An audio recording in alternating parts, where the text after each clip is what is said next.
Hello again everyone, welcome back again di Bitcoin Update. Happy weekend and happy Coldplay teman-teman.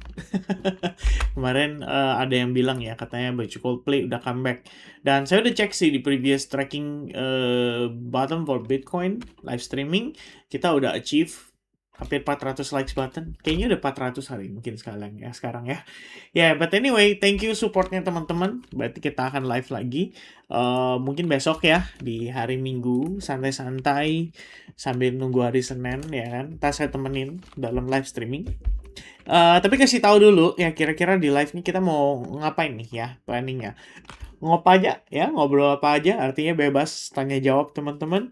Atau lebih ke ADC ya. Kalau ADC, saya pengennya kita spesifik ngomongin altcoins. Jadi jangan, maksudnya Bitcoin dan altcoins dari perspektif technical analysis ya. Jadi nggak terlalu banyak Q&A-nya gitu. Tapi ya anyway, mana aja saya sama-sama suka. Yang penting bisa support terus community untuk tetap bertumbuh dan berkembang serta mendapatkan enough information.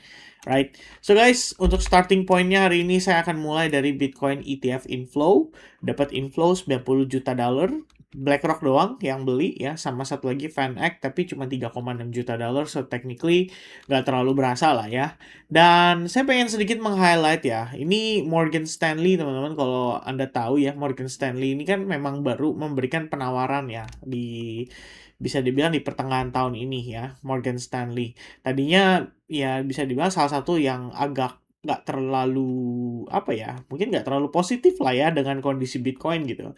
Tapi Morgan Stanley cuman baru berjalan sebentar, itu udah dapat inflow sekitar 408 juta dolar dengan fee yang cukup bersaing karena so far dia yang paling kecil ya. Kalau kita lihat yaitu di 0,14%, di compare dengan BlackRock yang 0,25%, ya ini udah hampir 2 kali lipat ya, setengahnya lah dari fee-nya si IBIT gitu. Jadi mungkin itu menjadi penyebab juga lebih banyak yang taruh duit di situ ya. Cuma intinya Morgan Stanley mengunlock sisi demand lah ya terhadap market.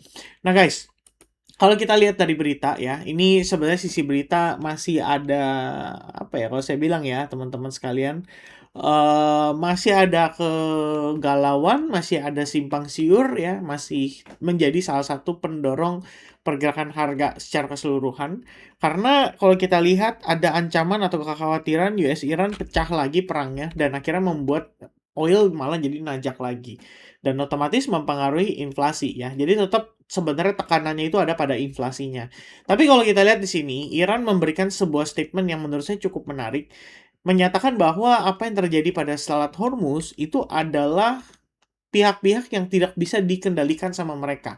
Jadi ini ibaratnya ada bukan oposisi ya, tapi kalau kita bilang ibaratnya ada pihak yang mungkin nggak setuju bahwa Iran harusnya nggak damai gitu, yang fight terus gitu, ya kan?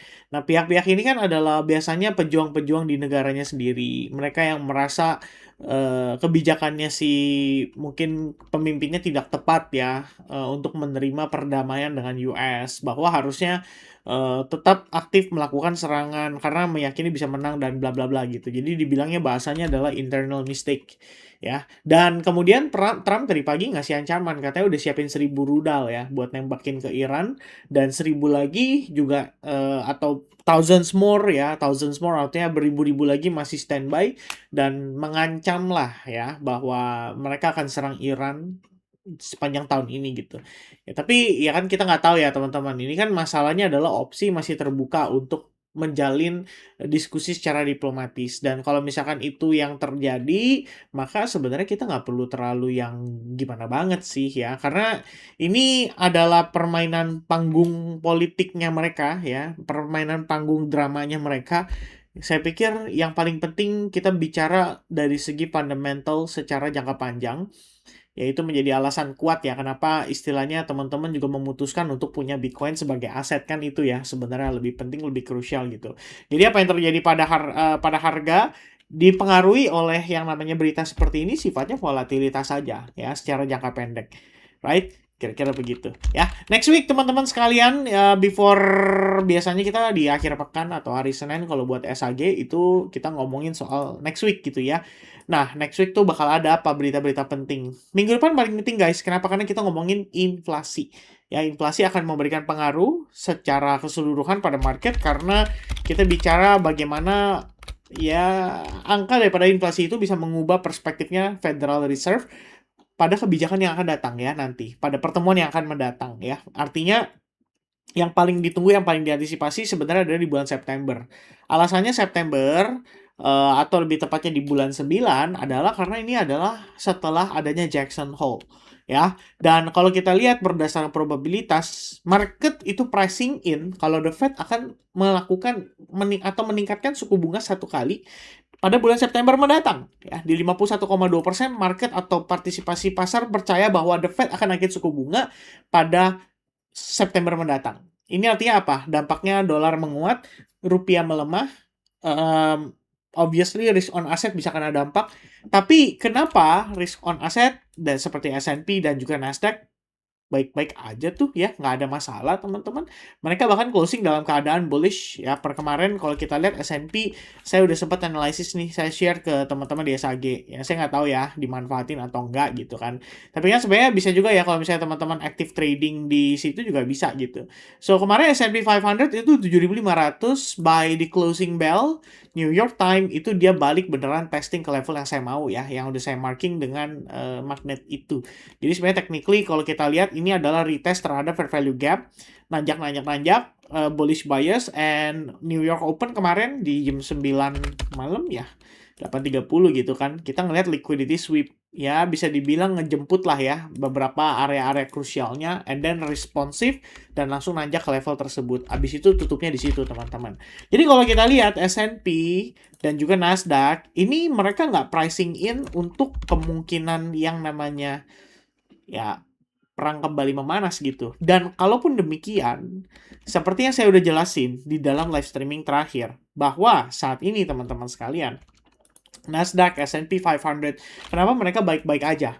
Karena kita lagi dalam perlombaan untuk menguasai AI ya, menguasai teknologi AI yang bisa dibilang kalau negara yang mampu menguasai itu, obviously akan menjadi negara yang unggul sekali ya di dalam mungkin nggak cuman 1-2 tahun ke depan, tapi ini bisa bersifat 5-10 tahun ke depan. Dan bahkan ya worst case scenario adalah kita tahu AI ini juga bisa dipergunakan sebagai senjata ya, bisa hacking teman-teman. Kemudian macam-macam ya, bisa melemahkan atau melumpuhkan teknologi pertahanan lawan, dan ya ini adalah concern yang saya juga tidak kebayang ya, tapi yang pasti ya kalau kita nonton film Terminator dari zaman dulu, Terminator itu ada, berarti kan udah ada bayangan ya bahwa suatu saat nanti kita bisa mengarah ke sana gitu.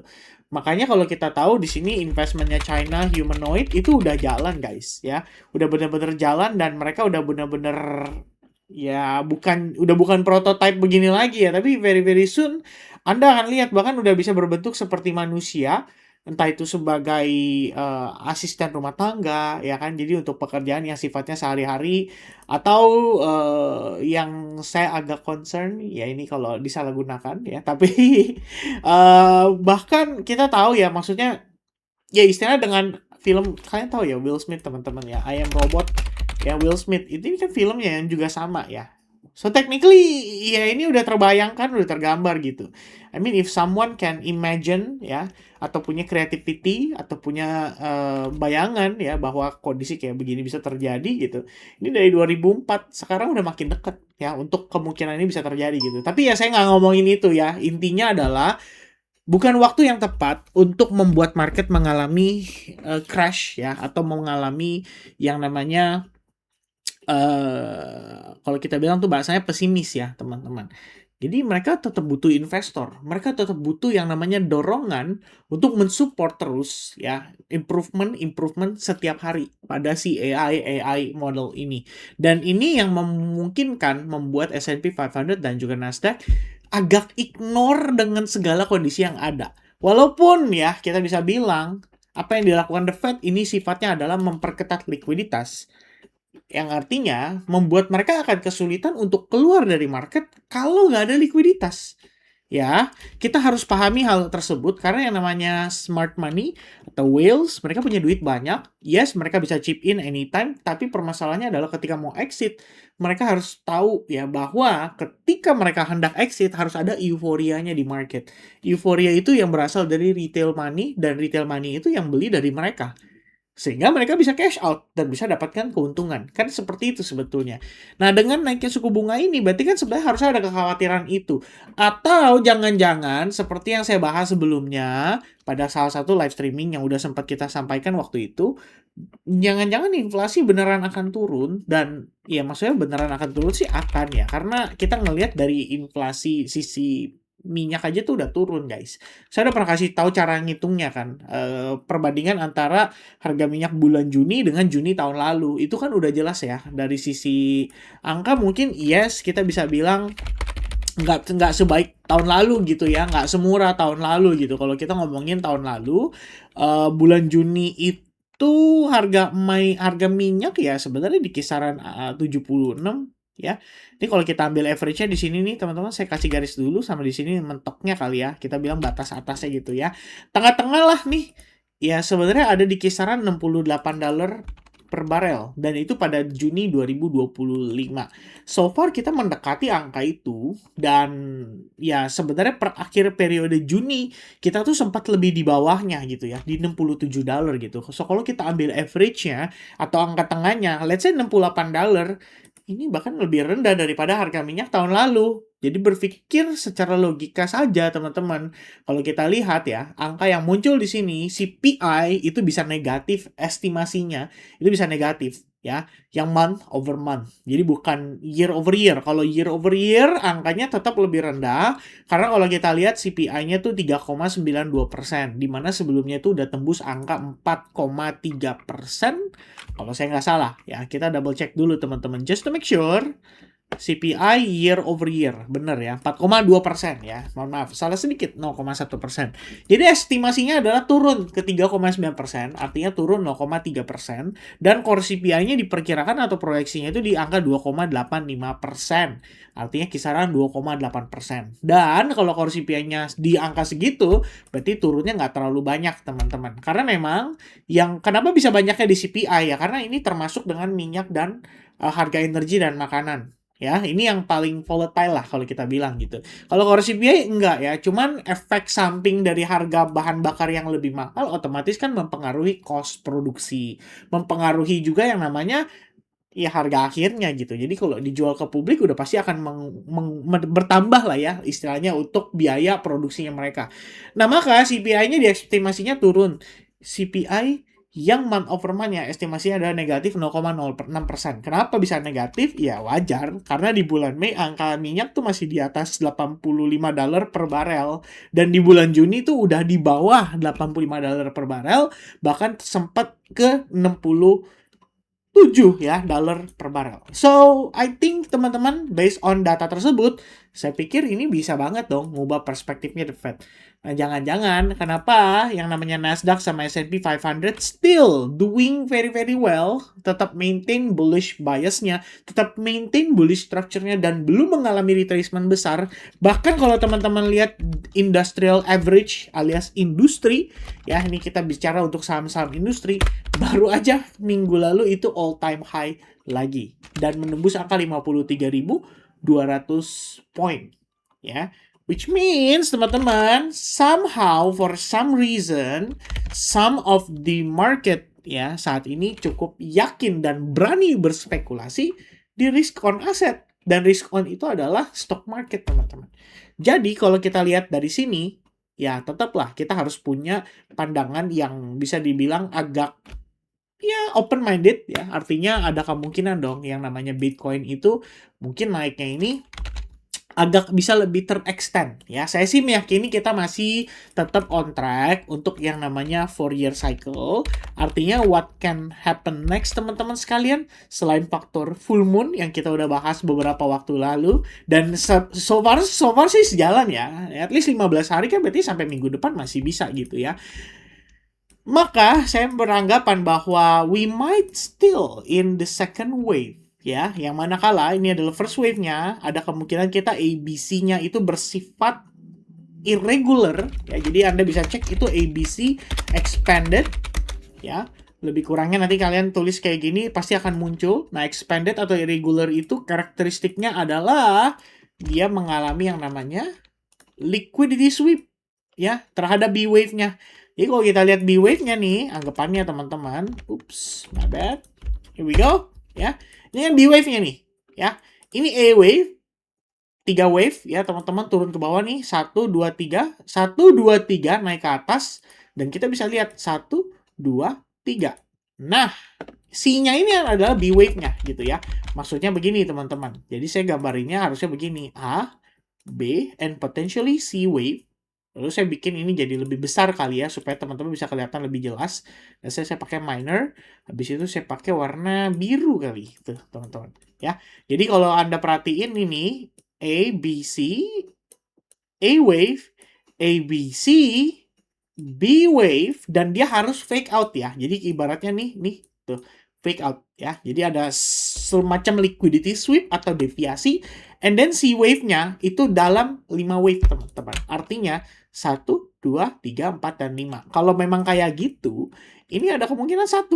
Ya nanti ada 2, ada 3, ada 4, ya, ada 5, and then finish. Ya, baru kemudian kita lanjut tekanan jualnya ke range yang lebih rendah. Maka teman-teman secara jangka pendek aja, saya pikir akan masuk akal kalau memang kita harus nanjak dulu, ya, retest dulu ke level yang di atas.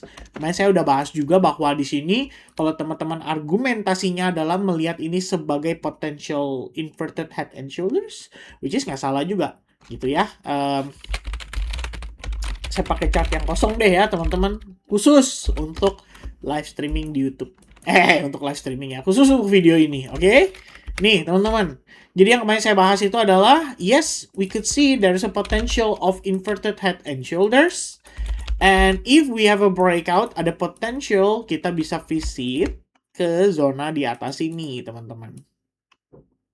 Ya perkiraan lah ya, perkiraan tuh ya, perkiraan gitu kan. Dan ini artinya di level kisaran area 70 ribuan something ya. Kalau kita kasih sedikit box warna maybe hitam kali ya biar mantep. Hop hop, terus kita tebelin dikit, cut ya, 50%. There we go teman-teman ya, lebih kurang. So kita pakai Fibonacci juga dari atas ke bawah, terus kita tarik ke level itu ya, pas banget sih level dead cat bounce ya, di kisaran 50% retracement gitu. Cuma apakah di 69, apakah di 70 ribu, atau kalau lebih rendah lagi, ya semuanya bisa teman-teman. Cuma untuk saat ini, melihat pertimbangan tersebut, melihat bagaimana market pricing in Nasdaq dan juga S&P 500, saya pikir ini juga akibat dari perkiraan mereka yang meyakini kalau inflasi minggu depan rilisnya itu akan baik dan bisa membuat the Federal Reserve berubah pikiran, setidaknya menjadi lebih confident dan tidak perlu mungkin harus naikin suku bunga ya. Kenapa harus naikin suku bunga? Ya kalau misalkan dengan suku bunga sekarang bisa kok turun gitu. Yang penting sabar aja gitu. Yeah, that could be the case teman-teman ya. Meanwhile buat internalnya, kalau teman-teman perhatiin ini kan udah masuk ke weekend ya. Bitcoin sideways, tapi sideways-nya ini ngebentuk sebuah pola ascending triangle pattern. So, if you see a breakout di sini teman-teman, tetap harus ada consideration bahwa karena volatilitas yang rendah pada saat weekend, money flow bisa jadi terbatas. Dan kalau kita lihat saat ini, saya lagi nungguin sih others BTC breaking ya, daripada strukturnya dia. By the time ini terjadi, berarti altcoins yang akan dapat money flow. Nah, kalau belum terjadi nih teman-teman, agak alot. Ya, sedikit alot, tapi bukan berarti nggak bisa gitu. Terus terang lagi ada ongoing position, and hopefully it hit TP ya teman-teman sekalian. Alright, so that's gonna be the update for me today. Ya, from me today. Happy weekend buat teman-teman semuanya. God bless buat kalian semua. Semoga penjelasannya bisa cukup diterima sama teman-teman, bisa dapat referensi ya, dan semoga saja bisa bermanfaat. God bless everybody and see you guys again in the next live streaming. Cheers guys, bye-bye.